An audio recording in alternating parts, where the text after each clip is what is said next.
tell you what I feel about some things, and in a sense, to try to get you to feel how important you are, your importance here in our communities. But before that, let me say again, thanks for Tim and calling my office up and asking whether I would come here between 9 and 10 and to speak to a group of occupational therapists. And of course, I accepted because I was going to be here. Most of the members are not in town, both the House and the Senate. And my reason for not being in town is, being in town here, is because Hawaii is so far away I cannot get up and go. I have to plan my way, plan my itinerary so that I can get back here in time. And I didn't do that. So I'm here and I'm delighted to be able to be with you. And I want you to know that when I said aloha, and I hope you know what you said when you said aloha, aloha is a Hawaiian word that has a deep, deep meaning. And it's a meaning, really, what the word means love. And so, I just want you to be sure that when you said aloha to me, you were sending your love to me. But I want you to know that when I said aloha, I was sending my love to you. And the importance for us on the meaning of that word is that, as you know, love is a feeling that creates attitudes that make you feel that you want to be with somebody else. Love is something that brings together things that are separated.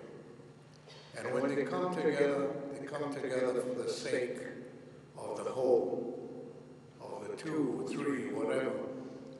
And I look upon you and what you're doing as having a lot of aloha for occupational therapy. And that you're in there because you love the work, and you love the work because you're able to help people to live better lives. And so, aloha has that kind of meaning. And it has a meaning that you want to be with people, you care about people, and you want to help people. And for me, that's occupational therapist. And so aloha fits so well with you and what you do.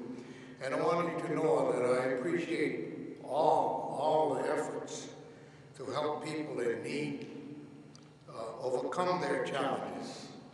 And so you do that too. Occupational therapists provide essential assistance to everybody, children,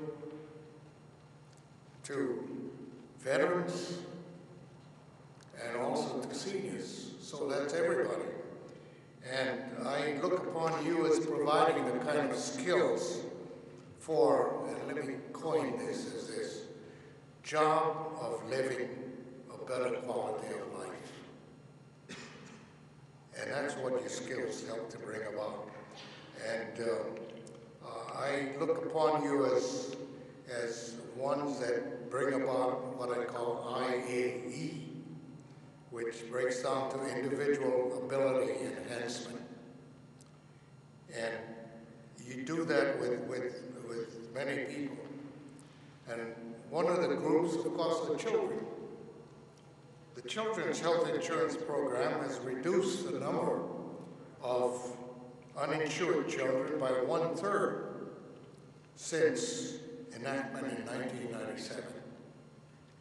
The administration's opposition to this legislation, as you know, is a vital mistake that threatens the health and well-being of our nation's children.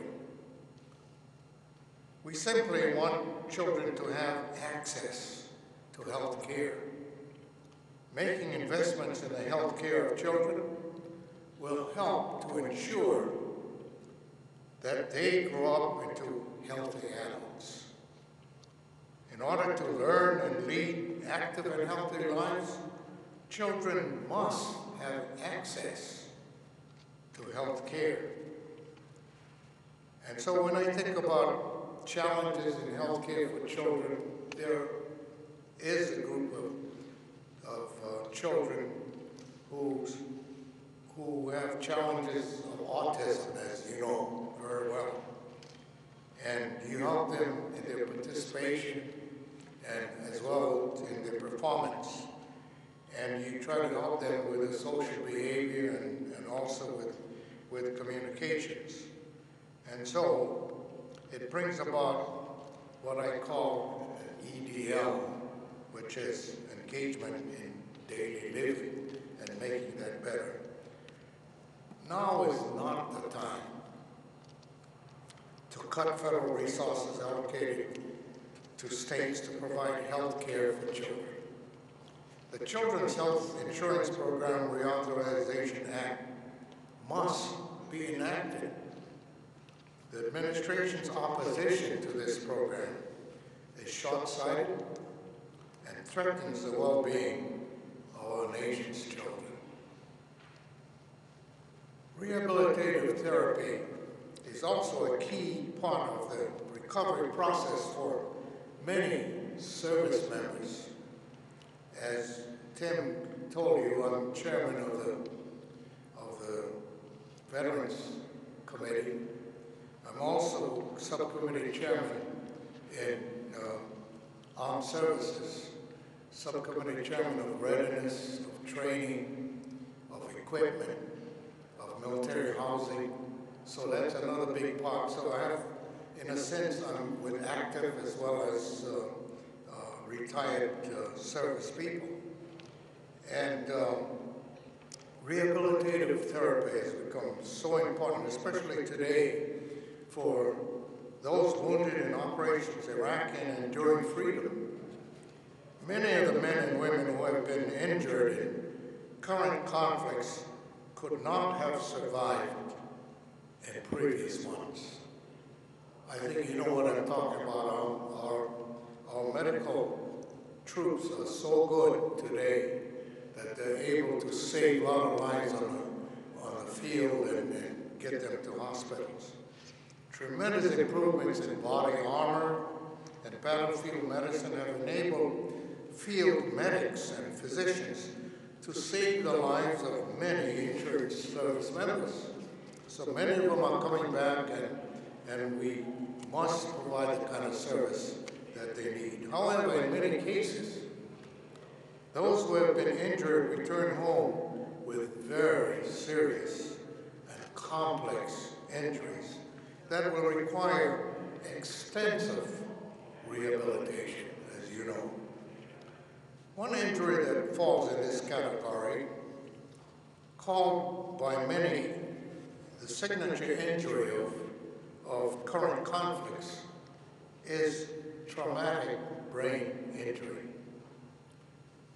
To respond to this terrible injury, which has affected so many troops, I introduced S-1233, the Veterans Traumatic Brain Injury and Rehabilitation Act of 2007. This bill, which is both on the Senate calendar in its own right and included in the Wounded Warrior legislation that just passed the Senate in July, requires the Department of Veterans Affairs to develop individualized rehabilitation plans for severely wounded service members with TBI. As part of these plans, both providers and family members will be involved in the rehabilitative process. And reading about you, I find that you do look to families in your work as well to help. One of the providers specified